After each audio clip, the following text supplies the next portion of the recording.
Jæja, Badu, 1-1 jafntefli gegn Þrótti staðreynd, svona hvað hefur að segja bara beint eftir leik? Ég mjög stolt af liðinu mínur.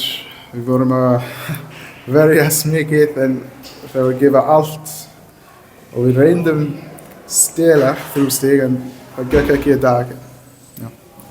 Hvernig svona, einmitt, þið komist snemma yfir og síðan svona vörðust þið frekar mikið en var það svona leikplanið eða þróaðist leikurinn þannig bara svona? Nei, en Þróttur mjög góður lið en já, við vildum spila okkar leik og þeir var of góður en leyfa okkar ekki gera það.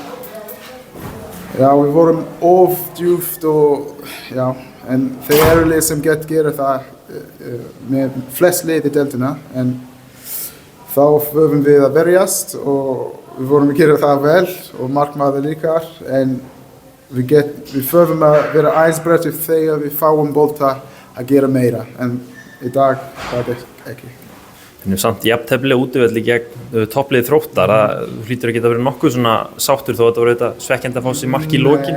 Nei, en við kemum hingað til að vinna en við gerum ekki það og ef við getum ekki vinna það taka stig næst best en það eitt stig sem kannski við förum tíma við búið. Þið hafið fyrir þennan leik hafið unnið 4 af seinustu 5 og gerið núna jafntefli við topplið. Þið svona hafið verið að spila betur kannski í seinustu 5-6 leikjum frekar en byrjuninni eða hvað? Já, en við vissum við ætlum að vera betri þegar við fáum meira leik. Það var mjög erfitt pre-season fyrir okkur og það er bara mjög númu. Við erum betri núna en við vorum í april en við erum ekki á stað sem við viljum vera betri og við förum að work hard til að vera betri. Ja.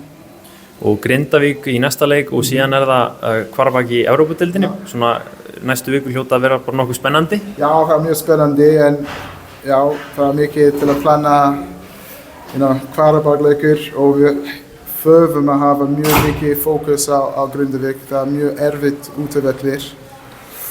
Og eins og alla leiki við förum að vera tilbúin til að sækja 3 stig. Takk fyrir.